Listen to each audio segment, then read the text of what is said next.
was proceeding south along the roadway when he reportedly lost control and veered onto the western lane, colliding with motorcar PAG 1280 driven by a 22-year-old woman of Moblissa Linden Highway.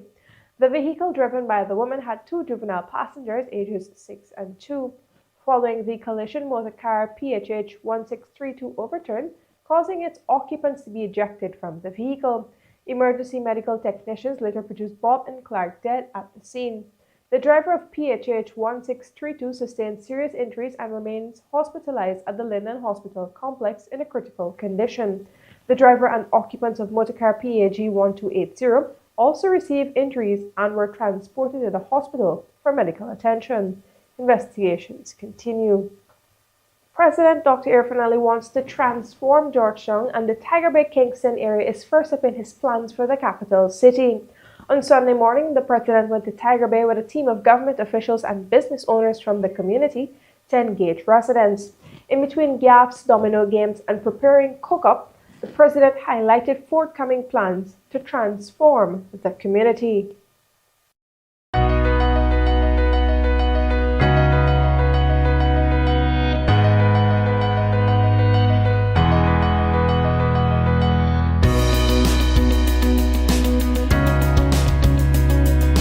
Mr. Matai today has given us the use of 3 plots of land that he bought. Mr. Matai is here. And we are going to immediately next week start in converting that plot of land to a futsal and basketball facility with night lights. So we are going to integrate the community into the development. We found the mechanic, the Tiger Bay mechanic, and this is Kingston and Tiger Bay we're talking about. The shoemaker, we found the welder, all of them. So Venture, the city council, they have to hand over 2 properties for renovation. Those properties, we have to keep the historical value of them. That's the abattoir and the city constab. And what we're going to do there is that we're going to create a proper trading center. Nations is going to work with us, partner with us. Mr. Ming is going to be doing the first pilot of the drainage program. And then that is how we want to replicate it across the area, Kingston and Tiger Bay area.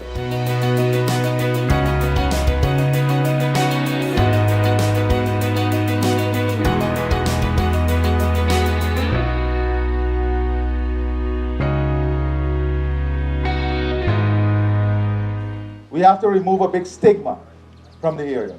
And we are going to remove it as a neighborhood.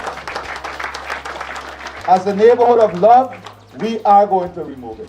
Guyana secured the highest overall performance in the Caribbean at both the Caribbean Secondary Education Certificate and Caribbean Advanced Proficiency Examinations in 2025. The Minister of Education on Friday night, in honor of the top students and those who earned a spot on the merit list, several of the top students spoke to the newsroom. My name is Sarah Chan and I'm from Queen's College, and I was deemed the CAPE top performer. I wrote 9 subjects and I got 8 grade 1s. CAPE was a time for me to go back to see my friends and spend the last 2 years of Queen's College along with my classmates, and it was a really exciting journey, and I'm really happy that I made it. Preparing for the exams was study groups with my friends where we'd quiz each other, we'd work past papers, or we just hang out and laugh, because sometimes all you have to do is laugh through all the stress. But it was definitely a bonding experience with all my friends, and I want to thank everybody that I worked with, because without them, I couldn't have achieved what I did. So my parents and my siblings, they all supported me, and I would like to thank them as well. I'm at University of Guyana. My name is Mihi Sabudu, and I got the overall top CSEC performer. and generally I feel satisfied. I feel contented. I'm currently doing the CAPE program at Queen's College. I'm looking to get my associate's degree in natural sciences, the first option. I chose natural sciences because I've always been interested in natural sciences since I was younger. I wouldn't go too much in depth on why I specifically like each subject, like biology, chemistry, and physics, but trust that I've had a lot of history with it and that I really enjoy doing those subjects. They're challenging in a good way. My name is Samara Monroe. I attained the award for the most outstanding student in sciences. I am very ecstatic to receive this award. I'm overjoyed. When I heard the news, I couldn't believe it that I was able to attain such an award, and I'm so grateful for all the help I've had and all the hard work I've put into receiving it. Currently, I'm doing CAPE, which is a 2-year program at Queen's College. I'm trying to get my associate in green energy. Afterwards, I would like to go to university, probably UE or somewhere in Europe, probably Sweden or so. My name is Raka London. I was titled with the top performer in humanities in the Caribbean. Honestly, I feel really surprised. I did not expect this. When I was choosing my subjects, I did not have this in mind, but I'm thankful, yeah. I chose a variety of subjects, mostly, as I said before, I did not plan to win this award, so I just did what I felt like I most resonated with. So, for example, I love religious education. Of course, the base subjects, English, math, etc., history. I like all those things, so I wrote them. So I'm currently pursuing a bachelor's in international relations. I plan to switch over to law after this year and graduate as a lawyer. My name is Danish Tolaram and I received an award for topping business. So I didn't really expect to get an award, but business has always been something I was fond of, so I'm kind of grateful for it. Yeah. Currently, I'm working with my father. He has a business and I'm just working there and trying to get an understanding. And I'm planning for next year. I'm taking a year gap. And for the next year, I'm planning to study economics at UG. Economics is basically the study of the economy and so on. And I think that will help me to further the business and so on. When the news returns, we tell you about a Belize Guyana climate partnership. Stay with us.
Welcome back. This is the newsroom.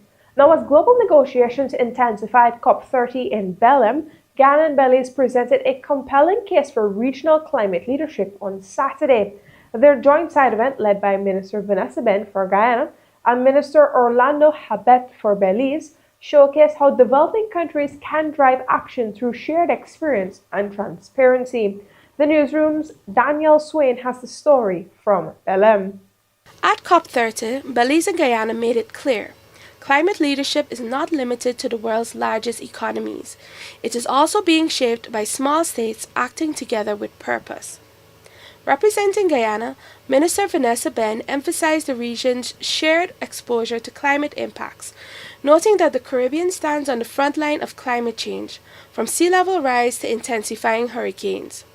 She praised the progress both nations are making while highlighting Guyana's forest leadership under the low-carbon development strategy. For us in Guyana, it is very important to ensure that all our initiatives involve our indigenous communities, not only as members and attendees at meetings and consultations, but being involved in decision-making and in the implementation of various actions. Guyana's technical presentation, delivered by Priya Rampersad, reinforced that message, detailing the country's 0.05% deforestation rate, its R3's carbon credits, and a benefit-sharing system that returns 50% of revenues directly to indigenous communities. Belize's Ide Sosa outlined her country's climate transparency work, describing a national effort to strengthen greenhouse gas reporting, data systems, and NDC implementation. Belize's Minister Orlando Habet said the partnership is proving what developing countries can achieve together. What Belize and Guyana have demonstrated is that when developing countries come together, we do not simply exchange information, we expand what is actually possible. Norway, Guyana's longtime forest partner, endorsed the collaboration, calling Guyana a global frontrunner in forest protection and high-integrity carbon markets. For both Guyana and Belize, the takeaway was unmistakable. Partnership, transparency, and community-led action are driving a new chapter of Caribbean climate leadership. Daniel Swain for the newsroom in Belém, Brazil. Now, the Hydrometeorological Service hosted its 19th National Climate Outlook Forum on Monday at the Hermanston Lodge in Georgetown, unveiling the country's weather forecast for the upcoming months. With mild La Niña conditions expected, officials are urging stakeholders to prepare for wetter than usual weather conditions across most regions. However, temperatures may be warmer than usual during the daytime. From December 2025 to February 2026, Guyana is expected to experience near normal to above normal rainfall across the country, except for the far southern portions of Regions 6 and 9, where below normal rainfall is expected. This was revealed during the Hydromet Service's 19th National Climate Outlook Forum on Monday. Deputy Chief Hydromet Officer Hayamati Dani said the forum is vital for preparing the country at the onset of each rainy season. Climate services are powerful tools. They bridge the gap between traditional and scientific knowledge. By harnessing this information, we can navigate a changing climate with greater confidence and create a more sustainable future.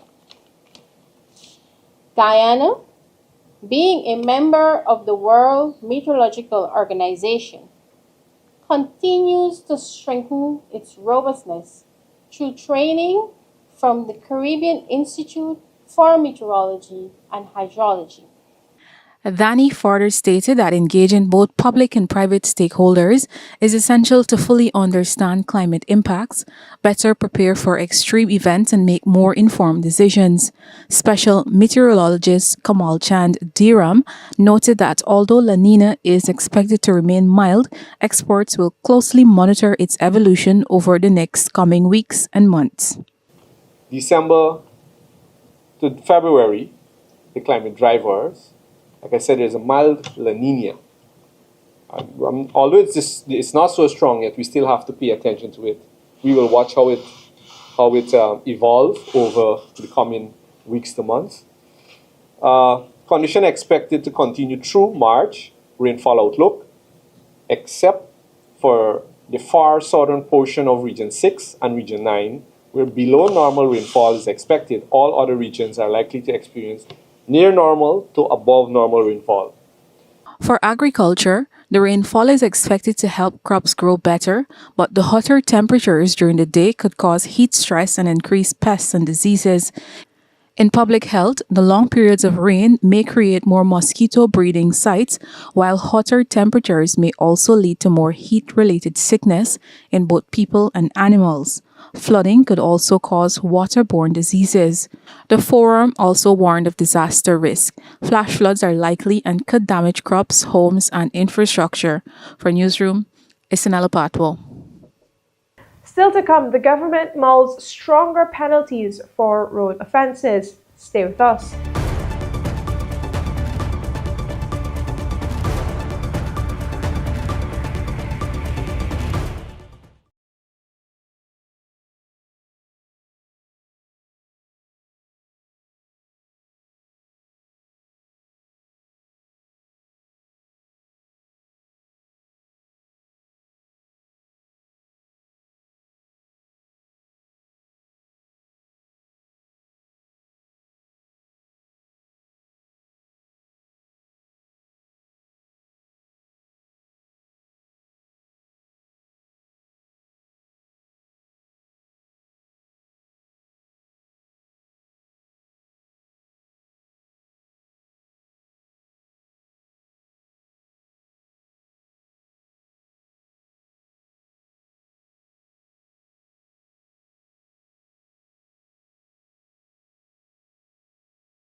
Welcome back, this is the newsroom. Now, the government of Ghana is eyeing tougher penalties to curb reckless driving on the roadways, according to Home Affairs Minister Onet Walron. Walron, while speaking at a road safety awareness walk on Sunday, said her ministry has been engaging the Ghana police force on the need to amend traffic regulations and road laws. New draft amendments, she highlighted, have already been crafted. However, Walron said she's eyeing both penalties for new offences and stiffer penalties to make it easier to put suspensions on licenses.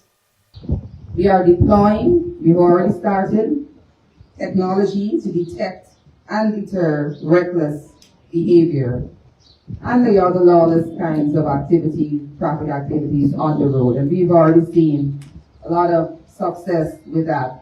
So the police can now go to the command center, look at the command center, and we're able to do lots of detection instead of having to be out on the road physically. And we are pushing for stronger penalties. The traffic chief and I have already started actively this discussion with amending the regulations and the laws of the Road Traffic Act to institute new penalties, new offenses, but also stiffer penalties up to make it a little more, make it easier to put suspension on license, because right now it's an arduous process to get that. So we have been working, we have already engaged the Ministry of Legal Affairs, Attorney General Chambers, and we have a draft in hand.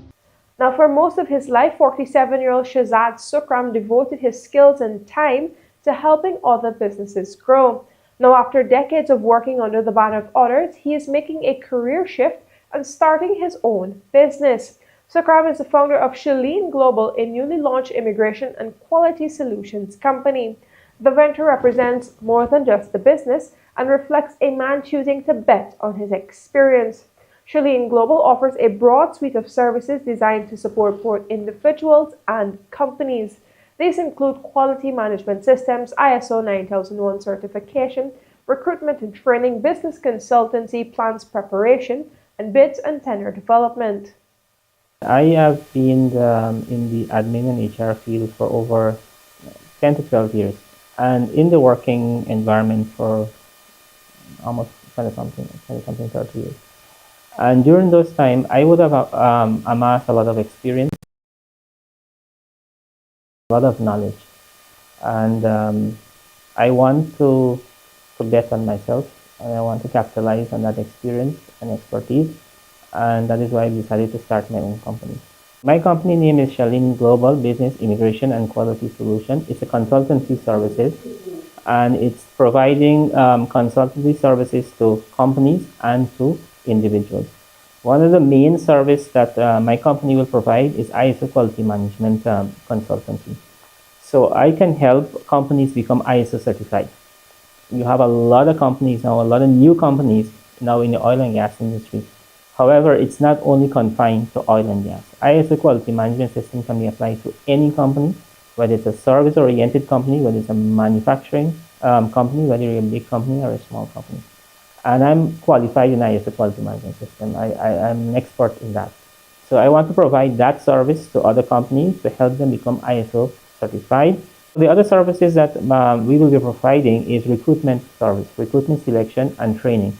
So, you know, the HR department, especially for big companies, they tend to be burdened with a lot of these tasks. Also for companies that want to do headhunting for specialized positions. So I can do that for them. I can recruit certain positions for them, and I can go further, a step further, not just do the recruitment for them. We can do training, onboarding, and orientation. Many times when individuals are employed by a company, they come on the first day, they don't know what to do. They have to go through an orientation and an onboarding process, and that takes time. So the company tends to lose there because the person is not ready to start working right away. So we can work with them to develop an orientation and onboarding process if they don't have one, or if they have one, work with what they have and to do the orientation for that person. So when they come to the company, when that individual comes to the company, they're ready to hit the ground running. We also provide training for their current employees. We can help to develop training programs for them, because when you employ someone, that's not the end of it. Someone comes with a degree from the university, you still have to do internal training, and training is a continuous process. You never stop training your employees. So recruitment, selection, and training is one service. Another service we do is business consultancy. If companies they need their compliances, NIS, GRA compliance, or if you have startup companies that need to do a business plan to submit to a bank, to submit to an investor, we can help companies develop their business plan. We also have tremendous experience in bids preparation, bid and tender preparation.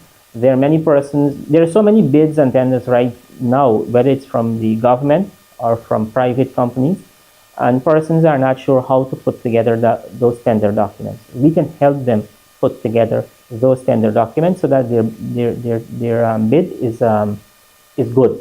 With the huge number of foreign employees in the country, it is very challenging for the HR department to process employment visas and work permits, and a lot of companies are subcontracting that. So we can help with that. We can do the entire process, from submission to the Ministry of Home Affairs until the passport gets stamped. We're in the process of launching the company. It's basically a soft launch. So we've launched it on social media. We have a Facebook page, and we've been informing people. We've been doing flyers and stuff like that. Hopefully in December, at the beginning of December, we can have a full launch of the company. The reason I decided to make this change is I've never considered myself an entrepreneur. I've always thought that I'll be working for a company. But as you get older, perspectives change. And I'm getting older. And the country is also changing. And there's so much opportunities right now in Guyana. And when you listen to President Irfan Ali, to be honest, he is an inspiration, because he makes you believe that you can do it. And the government has provided so many opportunities. Like next year, there will be the interest-free banking.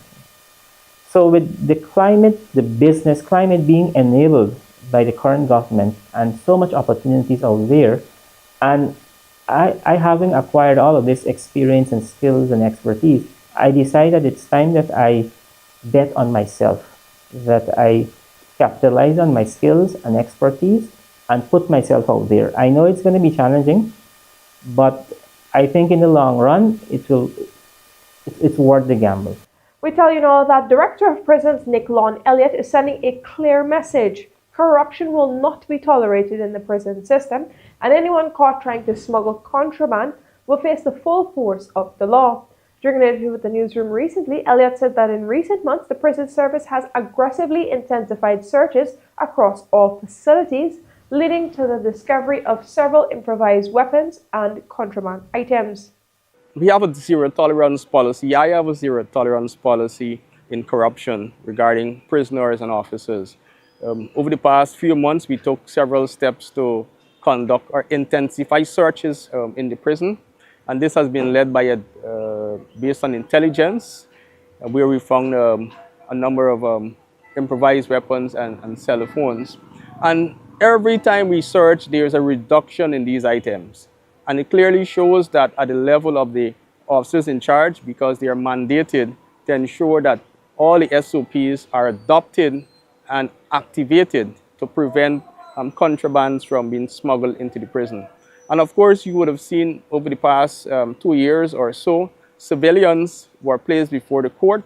Also, officers were placed before the court for smuggling items into the prison. I just want to urge the public to desist from having any conversation or to be a part of any transaction that will lead to persons causing you to bring illegal items into the prison simultaneously on the phone and to other persons. So this is something that we are addressing going forward, but I want to assure you and the public that we are doing our best to ensure that contraband is reduced significantly in the prison. Now when the newsroom returns to financial, weather and bridge reports along with sport news. Stay with us.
Welcome back to the newsroom. Now for a look at what's happening in sport, and we start things off with some basketball news. Now, an 83-74 victory for Guyana against Jamaica on the final night of the FIBA Caribbean Women's Basketball Championship at the Cliff Anderson Sports Hall in Georgetown secured the country's qualification to the 2026 CentroBasket Women's Championship. With the victory, Guyana copped silver, finishing the 5-team tournament with 3 wins and a loss. Virgin Islands, with a perfect record of 4-0, won gold, while Bahamas, with 2 wins and 2 defeats, took bronze. Virgin Islands and the Bahamas will join Guyana at the CentroBasket tournament. Jamaica ended 4th and Suriname 5th.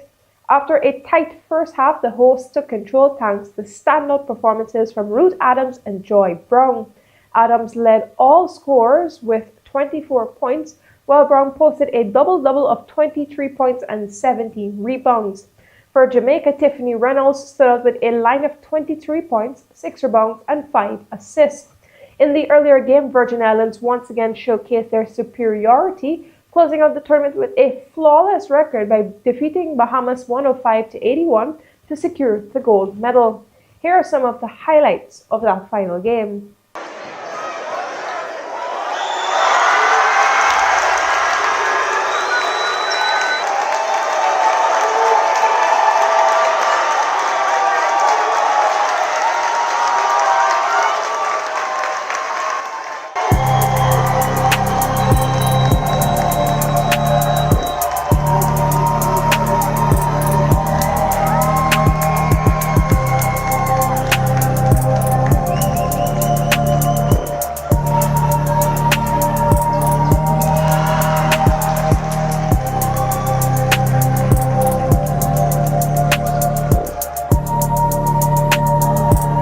We took one game at a time, and we knew that if we take it one game at a time, we at least wanted to qualify for the CentroBasket next year, and we completed that. And then now we work to the next step of doing well and qualifying for the next tournament or getting another gold or silver. It's on the up and up, and we're going to work towards that. I would say we played really well as a team. Obviously, we had our ups and downs, but we came back from our loss yesterday and we punched back. So obviously, we didn't get a gold medal now, but we have to look to the next tournament, what we could do better, and just focus on that.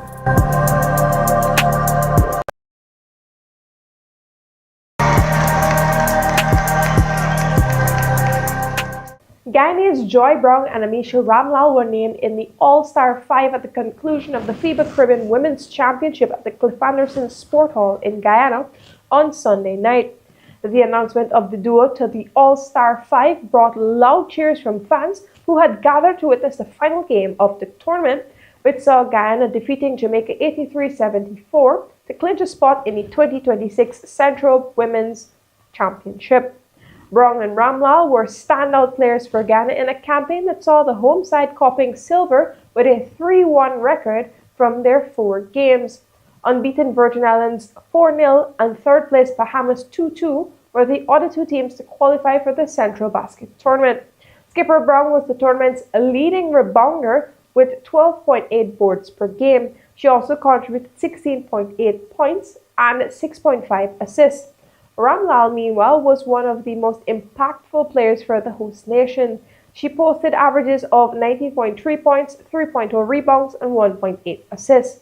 Other members of the All-Star 5 are MVP Anisha George of Virgin Islands, Valerie Nisbet of the Bahamas, and Tiffany Reynolds of Jamaica. The Guyana Harpy Eagles' preparation for the upcoming Regional Super 50 Cup in Trinidad and Tobago commencing November 19 was severely hampered by persistent inclement weather, forcing sessions indoors and limiting vital outdoor match scenario work. Despite the setback, head coach Ryan Hercules insists his squad is poised to hit the ground running and make a strong start to the tournament. Hercules revealed that the time away from the nets has been used constructively, with management doubling down on tactical planning and ensuring players grasp the bigger picture to success required for success in the 50-over format. Now, the Harpy Eagles head to the Super 50 with a blend of emerging talents, featuring 5 uncapped players in the 14-man traveling party. We already started sharing some data and information on those 3 venues. So I think once the guy understand, for me, it's for the team to just understand a little breakdown in things from a batting and bowling perspective. With the work that Rice and Bago has been doing so far as the analysts, making sure, because it's a young bunch, we want to make sure these guys understand the cricket from a little smaller perspective for a bigger outcome, and just look at the big finish of a game. So we putting in the fine work behind the scene as well. I think the guys, they buy into that stuff in terms when it comes to the data shared to the group. So for me, I'm pretty much excited to see the young bunch play cricket together. Everyone is saying that we have a young side, and it's for me, it's a great thing. Young guys getting to represent the country, that feeling for them, and I'm having that conversation with them in terms of what it's like, how you should be feeling, or how you want to represent Guyana well, obviously. So I just look forward to into next week as we go into that first game. It brings a bit more hunger to the group. Guys like you mentioned, guys would have never won a title, never played first class cricket. So it'll bring something different to them. For me, I'll challenge them to go there and express themselves and give it their best. So just make the best of the opportunity present itself. So just looking forward to when we get up there, the guys get the opportunity to play some cricket. West Indies batsman Sherfane Rutherford said belief and faith kept him going during a recent batting slump, which saw fans questioning his place in the white ball squad. The left-hander top scored with 55 in West Indies, a narrow 7-run loss in the opening ODI against New Zealand, signalling a return to form for the Guyanese. Coming into this game, Rutherford had scored just 34 runs in his last 4 ODI innings, but his real struggles have come in the T20 format. Since his 51 against Pakistan in August, Rutherford has scored just 2 runs in 4 innings, including 3 ducks. After the opening ODI against New Zealand, he spoke on navigating that tough period and finally getting a score of note in Christchurch. He also touched on the West Indies' performance in the match and some tactical changes to reverse the result going forward in the series. It was definitely tough. As a player, when you're not performing, it could be hard. Your mind can be all over. But it got to a point where, for me, I realized that when things are not going your way, you can use it as two-way. It's either you use it as a motivation or you make it break you. And I think, for me, it was my biggest motivation because even the days when it doesn't feel like doing it, I still turn up to the training, still turn up to the net, still hit the gym. I think, for me, being that consistent in my preparation and just having that faith, I think faith plays a big part. It's easy to go in a shell, but for me, I think it's important to have that belief, and once you believe, you can definitely achieve anything. Yeah. I think moving forward, I think it's important for us to rotate the strike. We know that New Zealand is gonna keep bowling back into the wicket, so I think, as a team, I think we need to find a way of getting off strike, and I think once we can get off strike, I think we're gonna be in a winning position. Our plan is definitely to set it up for the back end, but I think sometimes we miscalculate by leaving too much for the back end. So I think for us, it's more important in the middle phase from 11 to 40, where if we can get more singles and even try and get more boundaries in between, I think it's going to definitely help us in the back end. I think we bowled pretty well. If we look back at the game, I think we gave a few chances to Darren Mitchell. I think, if we had taken it, it would have been a better game. But all in all, he batted very well. And I think as a fielding unit as well, I think that's one area we need to, look into and try and take those off chances. The 9th edition of the MVP Sports Girls Under 11 School Football Tournament began with a flurry of goals on Saturday as defending champions Santa Rosa Primary, Marian Academy and St. John the Baptist all delivered emphatic opening victories. Hosted at the Ministry of Education ground in Georgetown, the tournament immediately highlighted 2 potential individual stars who netted blistering hat-tricks. St. John the Baptist wasted no time in making a statement, crushing Smith Memorial 7-0. The phenomenal midfield mastery of Talia Allard provided the victory. Matching SJBT's margin of victory was Santa Rosa, the defending champions, who triumphed 7-0 over Genesis Primary. The champions were led by Raven Johnson, who netted a thrilling 4 goals. She was also supported by Brie Atkinson, who notched a quick double early in the match. In other decisive results, Marian Academy opened its campaign in style, defeating Tugville Primary 6-0. Braces came off the boots of Haley Harpercorn, and also Elephants and Haley Dinopraga, during an 8-minute scoring burst that overwhelmed the opposition. The day began with a vibrant march past ceremony and also saw two tight encounters ending in draws. Agastache Primary and Georgetown International Academy battled the 1-all draw, with Raquel Joseph opener was cancelled by Sofia Molina 4 minutes later. North Georgetown Primary and St. Aloysius Primary also shared points in a 1-all stalemate. The competition, which offers a 100,000 Guyana dollars grand prize, which goes towards school projects, to the winner, will continue on Saturday, November 22nd.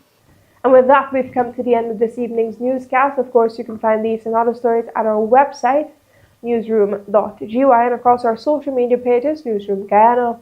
On behalf of the news and technical teams, I'm Vishani Raghavar. Thank you for joining.